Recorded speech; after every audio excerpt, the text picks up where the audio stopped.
We're coming live to you from the port offices at the Kenya Ports Authority, and today we are privileged to have the KPA Managing Director, Captain William Ruto, who's just going to tell us about the progress of what is happening at the port of Mombasa. Welcome, sir, to the set, and welcome to Kenya Broadcasting Corporation. Thank you for giving us this opportunity to be here. So today we would really like to understand what is happening at this particular port. So to start us off, we would like to know what exactly are you doing? What is fueling the coming of these vessels that have continued to call at this particular port? No, thank you very much, and welcome to Kenya Ports Authority. We are really happy to host you here today, even for you to see the kind of operations we do in this port. This port, we pride ourselves as the gateway to East and Central Africa.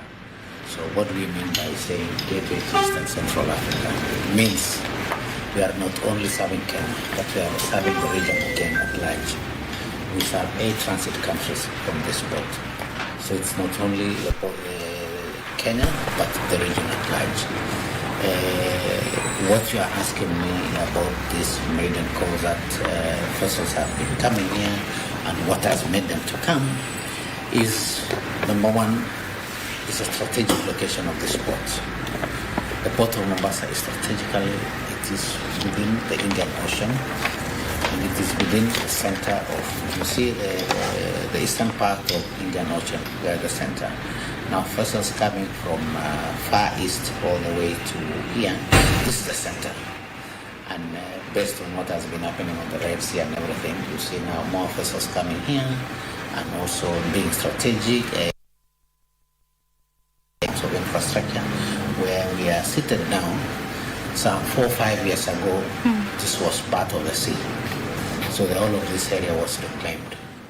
And the kind of the investment that government has allowed us to invest to allow us to expand.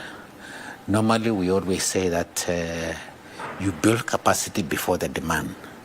And the capacity that you are seeing is what is making all these ships to call in this port.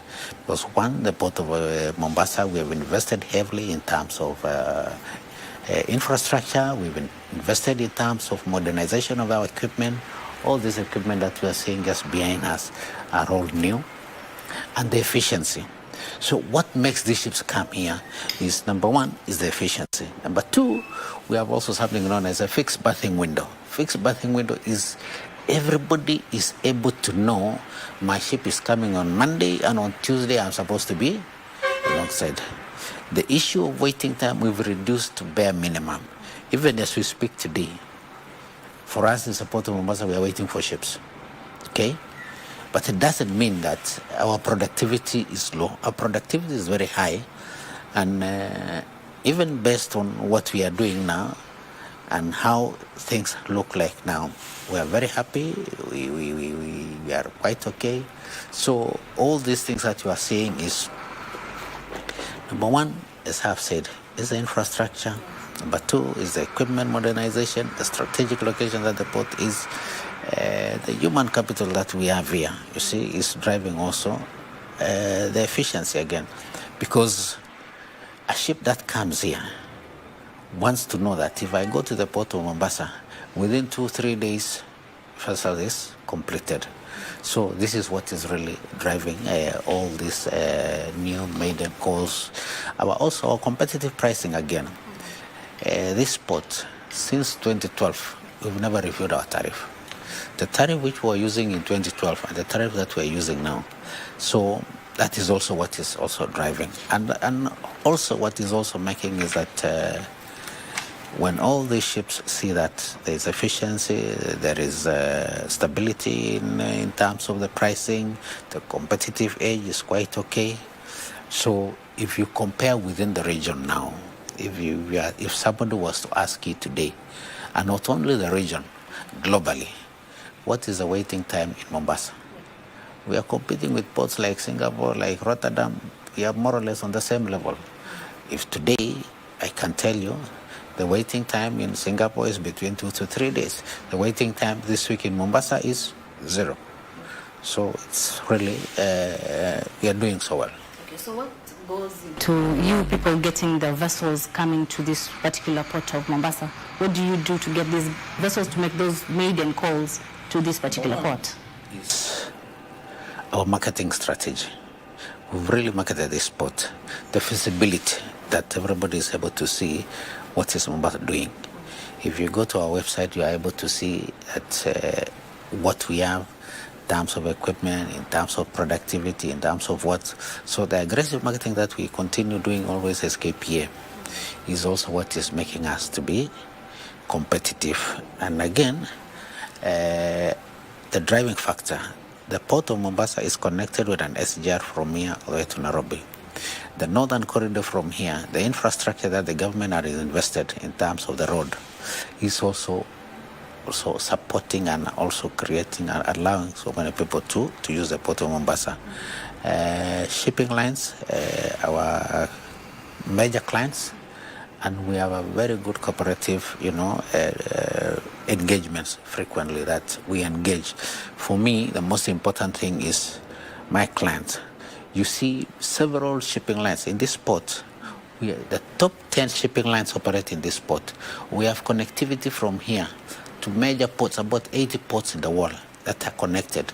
We have direct link from here to Asia directly. We have our connectivity from here also to Europe.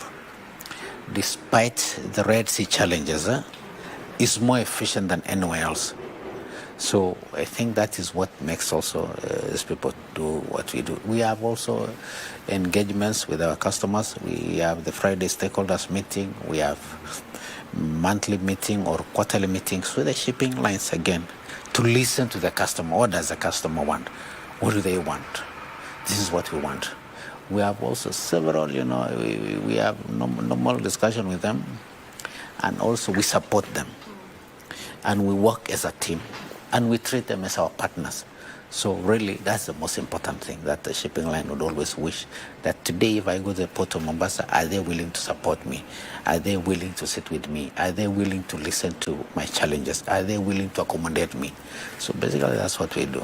It is clear that you've been a very busy port, and going by the data that you have for the first half data, it is you'll be surpassing the 1.8 million TEUs. So what is fueling this growth? As I have said, what is fueling this growth is, you see, if you have a brand name, if you have a brand, everybody will always want to be associated with that brand. And Mombasa Port now, and in terms of all this modernization that we've been having now, everybody is willing to work with us. If you see our growth now, as you have said, our projection looks very good. And we continue marketing the port, we continue engaging the shipping lines, we continue supporting them, we continue treating them as partner. Once you treat your customer as a partner, then you are all able to work. Currently, as we speak right now, if you see, our transit market has grown. Where if you see where we were last year and where we are this year in terms of the transit market, now transit market is nearly overlapping the local market. Okay. You see, we were working. I was working out today